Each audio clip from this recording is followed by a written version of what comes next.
500,000 people actually made the round trip to Space Station 1 that day to watch the takeoff in person.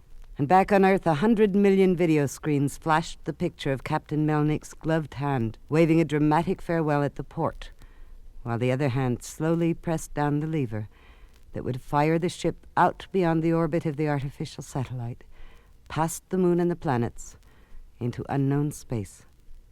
From Station 1, Earth and Moon, 100 million winged wishes added their power to the surge of the jets as a rising spiral of fire inside the greatest rocket tower ever built marked the departure of the thrice-blessed ship, Survival. In the great churches from pole to pole, services were held all day, speeding the giant vessel on its way, calling on the aid of the Lord for the 24 who manned the ship. At mountaintop telescopes, a dozen cameras faithfully transmitted the messages of great unblinking glass eyes. Small home sets and massive pulpit screens alike looked to the sky to follow the flare dimming away in the distance, to watch the man-made star falling away. Inside the great ship, Melnick's hand left the firing lever, then began adjusting the chin rest and the earphones of the acceleration couch. The indicator dashboard, designed for prone eye level, leaped into focus. Securing the couch straps with the swift competence of habit, the captain intently watched the sweep of the big second hand around the takeoff timer, aware at the same time that green lights were beginning to glow at the other end of the board. The indicator reached the first red mark. "Show's over, everybody. We're in business." The mic built into the chin rest carried the captain's voice all over the ship. "Report all stations. Number 1, all secure." Melnick mentally ticked off the first green light, glowing to prove the astrogator's couch was in use.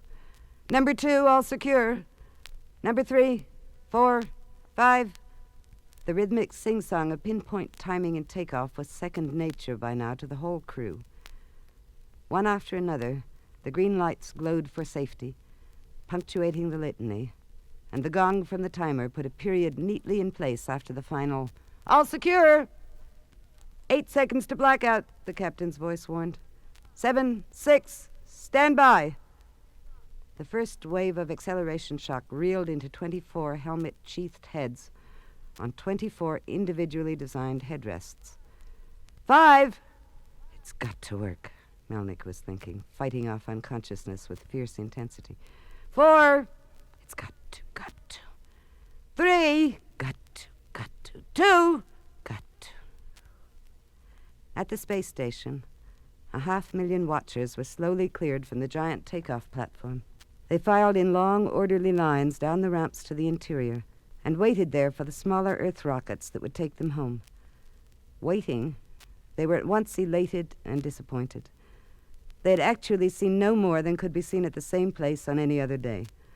The entire rocket area had been fenced off with a double cordon of guards to make sure that too curious visitors stayed out of range.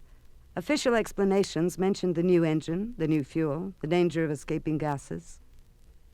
But nobody believed it. Every one of the 500,000 visitors knew what the mystery was, the crew and nothing else. Giant video screens all over the platform gave the crowd details and close-ups, the same ones they would have seen on their TV sets at home. They saw the captain's gloved hand at the last, but not the captain's face. There was muttering and complaining, but there was something else, too. Each man, woman, and child who went to the station that day would be able to say years later, "I was there when the Survival took off. You never saw anything so big in your life." Because it wasn't just another planet hop. It wasn't just like the hundreds of other takeoffs. It was this Survival, the greatest spaceship ever engineered. People didn't think of the Survival in terms of miles per second. They said, Sirius in 15 years. From Sunday supplements to dignified periodicals, nearly every medium of communication on Earth had carried the story. Brightly colored graphs made visibly simple the natural balance of life forces in which plants and animals could maintain a permanently fresh atmosphere as well as a self-perpetuating food supply. Lecture demonstrations and videocasts showed how centrifugal force would replace gravity. For months before takeoff, the press and video followed the preparations with daily, intimate accounts. The world over, people knew the nicknames of pigs, calves, chickens, and crew members, and even the proper botanical name of the latest minor masterpiece of the biochemists, a hybrid plant whose root, stems, leaves, buds, blossoms, and fruit were all edible, nourishing, and delicious, and which had the added advantage of being the thirstiest CO2 drinker ever found. The public knew the nicknames of the crew and the proper name of the plant, but they never found out, not even the 500,000 who went to the field to see for themselves, the real identity of the 24 who comprised the crew. They knew that thousands had applied, that it was necessary to be single, under 25, and a graduate engineer in order to get as far as the physical exam, that the crew was mixed in sex with the object of filling the specially equipped nursery and raising a second generation for the return trip. They knew, for that matter, all the small characteristics and personal idiosyncrasies of the crew members, what they ate, how they dressed, their favorite games, theaters, music, books, cigarettes, preachers, and political parties. There were only two things the public didn't know and couldn't find out: the real names of the mysterious 24, and the reason why those names were kept secret. There were as many rumors as there were newsmen or commentators, of course. Hundreds of explanations were offered at one time or another. But still, nobody knew. Nobody except the 500 very important persons who had planned the project, and the 24 themselves. And now, as the pinpoint of light faded out of the screens of televisors all over Earth, the linear and rotary acceleration of the great ship began to adjust to the needs of the human body. Artificial gravity in the living quarters gradually approached Earth normal. Tortured bodies relaxed in the acceleration couches, where the straps had held them securely positioned through the initial stage, so as to keep the blood and guts where they belonged, and prevent the stomach from following its natural tendency to emerge through the backbone. Finally, stunned brain cells awoke to the recognition that danger signals were no longer coming through from shocked, excited tissues. Captain Melnick was the first to awake. The row of lights on the board still glowed green. Fumbling a little with the straps, Melnick watched tensely to see if the indicator lights were functioning properly, sighing with relief as the one at the head of the board went dead, operated automatically by the removal of body weight from the couch. It was right. It was essential for the captain to wake up first. If any of the men had showed superior recuperative powers, it could be bad. Melnick thought apprehensively of the years and years ahead during which this artificial dominance had to be maintained in defiance of all Earth conditioning. But of course it would not be that bad, really. The crew had been picked for ability to conform to the unusual circumstances. They were all without strong family ties or prejudices. Habit would establish the new caste soon enough, but the beginning was crucial. Survival was more than a matter of plant-animal balance and automatic gravity. While the captain watched, another light went out, and then another. Officers, both of them. Good. 3 more lights died out together.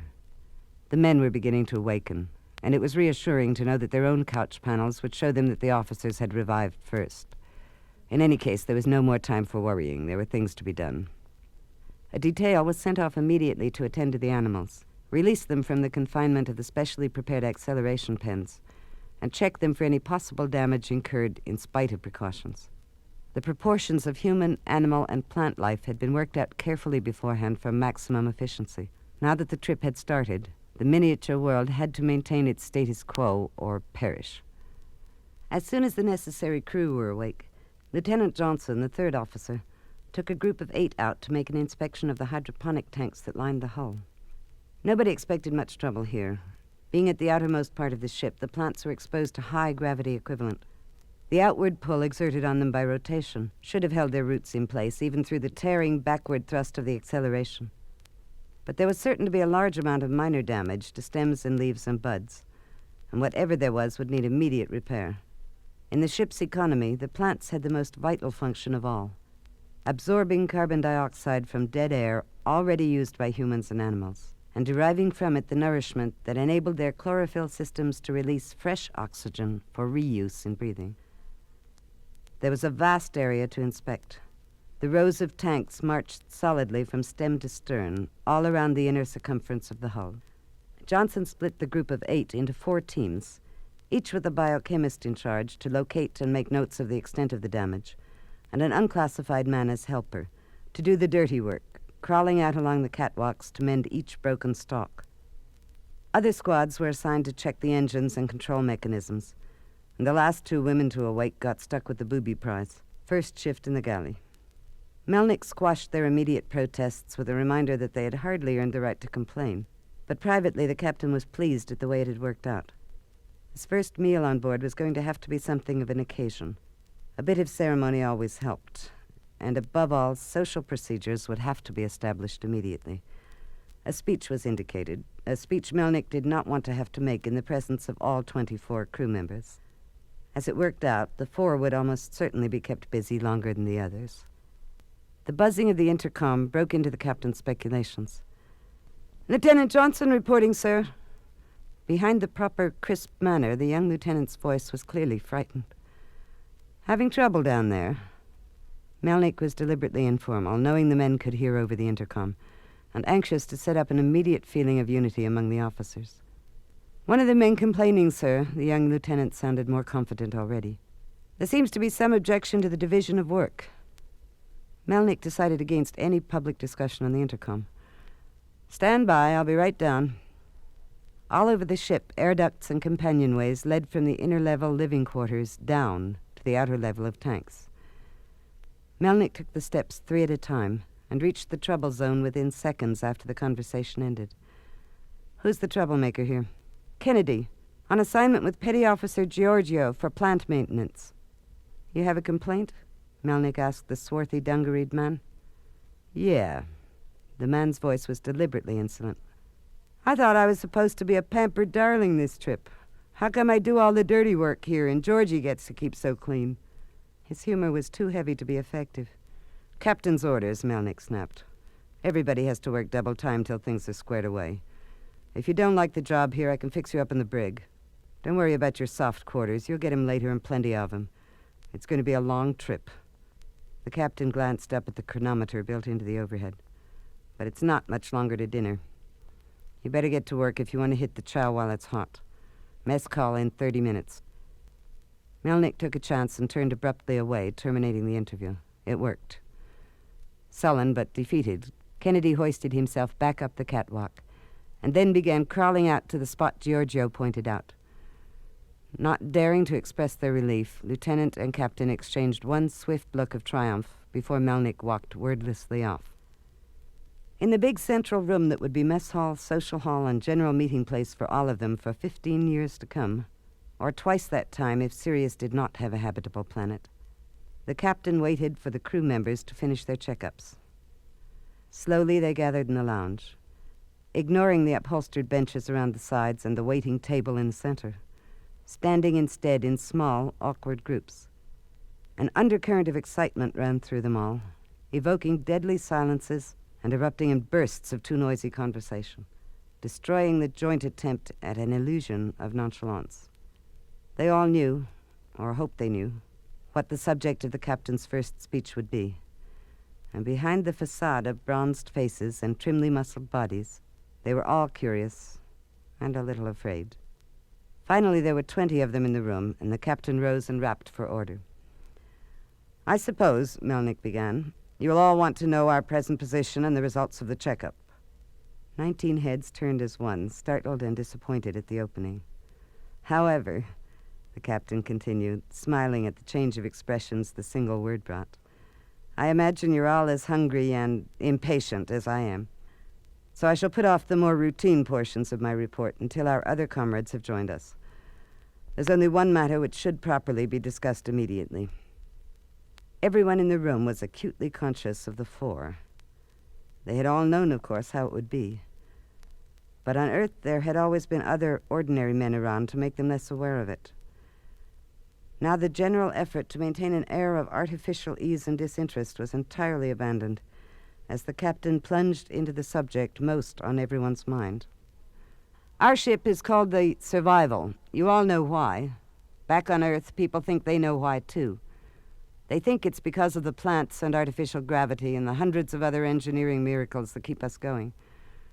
Of course, they also know that our crew is mixed and that our population is therefore...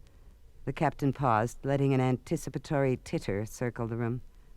Is therefore by no means fixed. What they don't know, naturally, is the division of sexes in the crew. You're all aware of the reason for the secrecy. You know that our organization is in direct opposition to the ethical principles on which the peace was established after World War IV. And you know how the planners of this trip had to struggle with the authorities to get this project approved. When consent was granted, finally, it was only because the highest prelates clearly understood that the conditions of our small universe were in every way different from those on Earth, and that the division proposed was necessary for survival. The captain paused, waiting for the last words to sink in, and studying the attitudes of the group. Even now, after a year's conditioning to counteract earthly mores, there was some present who listened to this public discussion of dangerous and intimate matters with flushed faces and embarrassed smiles.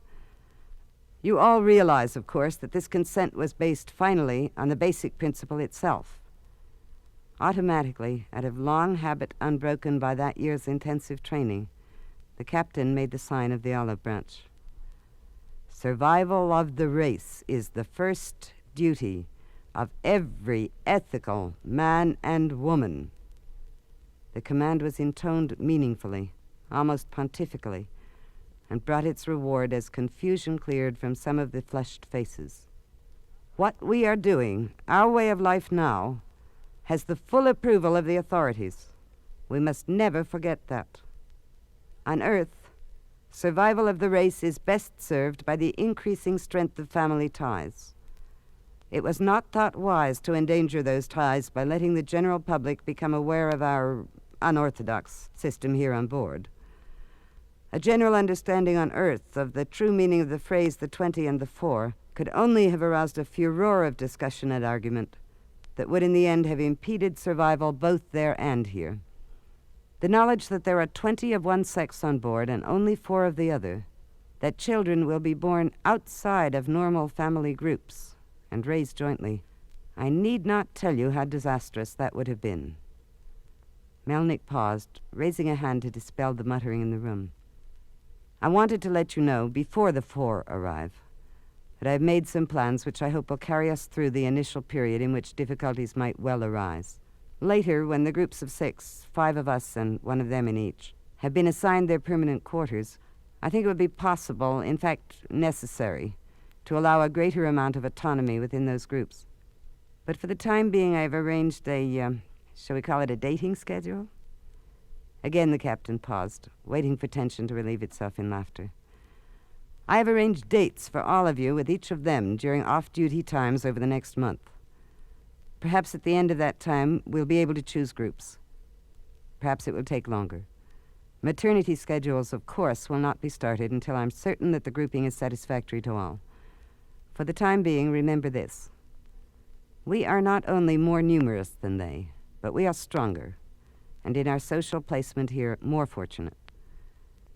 We must become accustomed to the fact that they are our responsibility. It is because we are hardier, longer-lived, less susceptible to pain and illness, better able to withstand mentally the difficulties of a life of monotony that we are placed as we are, and not alone because we are the bearers of children. Over the sober silence of the crew, the captain's voice rang out. Lieutenant Johnson, Melnick called to the golden-haired, sun-tanned woman near the door. Will you call the men in from the tank rooms now? They can finish their work after dinner.